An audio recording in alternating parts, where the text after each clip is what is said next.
বাঘ এক পা পিছিয়ে যায় থাবা মারার আগে। ব্রাজিলও যেন ঠিক সেটাই করেছিল। মরক্কোর বিপক্ষে ড্র, চারদিকে সমালোচনা, মাঠ জুড়ে অগোছালো ফুটবল। বিশ্বকাপের শুরুটা মোটেও ব্রাজিল সুলভ ছিল না, কিন্তু বড় দলগুলোকে আলাদা করে একটা ব্যাপার, তারা জানে কিভাবে জবাব দিতে হয়। হাইতির বিপক্ষে সেই জবাবের প্রথম কণ্ঠস্বর ছিলেন মাথিউস কুনিয়া। জোড়া গোলে ব্রাজিলকে এনে দিয়েছেন স্বস্তি, ফিরিয়ে দিয়েছেন আত্মবিশ্বাস।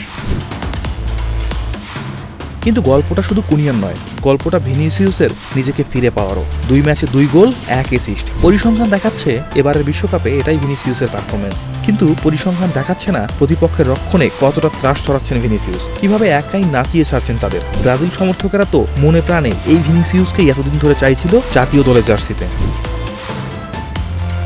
ভিনিসিয়াসকে নিয়ে কেন এতদিন হাহাকার চলছিল সেটা দেখে নেওয়া যায়। বিশ্বকাপ শুরুর আগ পর্যন্ত ব্রাজিলের জার্সিতে ভিনিসিয়াস খেলেছেন 49 ম্যাচ, তাতে গোল ছিল মোটে 9টি। অথচ সেই একই ভিনিসিয়াস রিয়াল মাদ্রিদে গোলের পর গোল করে যাচ্ছিলেন।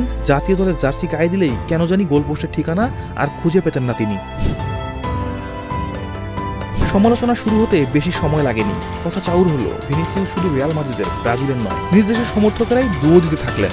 তাতে হতাশ হলেও ভেঙে পড়লেন না তিনি, অপেক্ষায় থাকলেন শিকারী বাঘের মতো। সেই অপেক্ষাটা ফুরলো বিশ্বকাপের প্রথম ম্যাচে মরক্কোর বিপক্ষে। সেদিন যেখানে পুরো ব্রাজিল খাবি খেয়েছে, ব্যতিক্রম ছিলেন ভিনিসিয়াস। শুরুতে পিছিয়ে পড়া ব্রাজিল সেদিন হারায় ভিনির দর্শনীয় এক গোলে। এরপর আর গোল না পেলেও সেদিন পুরো ম্যাচে মরক্কো রক্ষণকে নাচিয়ে ছেড়েছেন একাই। সেই যে ছন্দে ফেরার বার্তা দিলেন, সেটা ধারাবাহিকতা বজায় রাখলেন আজকের হাইতির বিপক্ষে ম্যাচেও। ব্রাজিলের 3-0 গোলের জয়ে নিজে এক গোল করেছেন, কুনিয়াকে দিয়ে করিয়েছেন আরেকটি। কুনিয়ার অন্য গোলটিতেও আছে ভিনির পরোক্ষ অবদান, অর্থাৎ ব্রাজিলের জয়ের পুরোটাই ভিনিসিয়াসময়। তা হঠাৎ কিভাবে বদলে গেলেন ভিনিসিয়াস? এই বদলের পেছনে আছে কার্লো আনচেলত্তি নামের এক ম্যাজিশিয়ান, যার জাদুর কাঠির পরশে রিয়াল মাদ্রিদে নিজেকে নতুন রূপে খুঁজে পেয়ে ফিফার বর্ষসেরা ফুটবলার হয়েছিলেন ভিনিসিয়াস। সেই আনচেলত্তি এখন ব্রাজিলের কোচ। ব্রাজিলে গিয়ে আনচেলত্তি ব্রাজিলে ফিরিয়েছেন মাদ্রিদের ভিনিসিয়াসকেও। আগে মাদ্রিদে যা করতেন, এখন ব্রাজিলে সেটাই করছেন। বা প্রান্ত ধরে দারুণ ক্ষিপ্রতায় কাট ইন করে বক্সে ঢুকে ডান পায়ে শট নিচ্ছেন। সবাই জানে ঠিক এটাই করবেন ভিনিসিয়াস, এরপরও ঠেকাতে পারছেন না তাকে।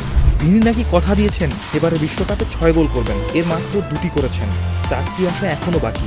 সেই চ্যালেঞ্জ যদি পূরণ করতে পারেন ভিনি, ব্রাজিলের হেক্সা মিশনের পথটাও সহজ হয়ে যাবে অনেকটাই।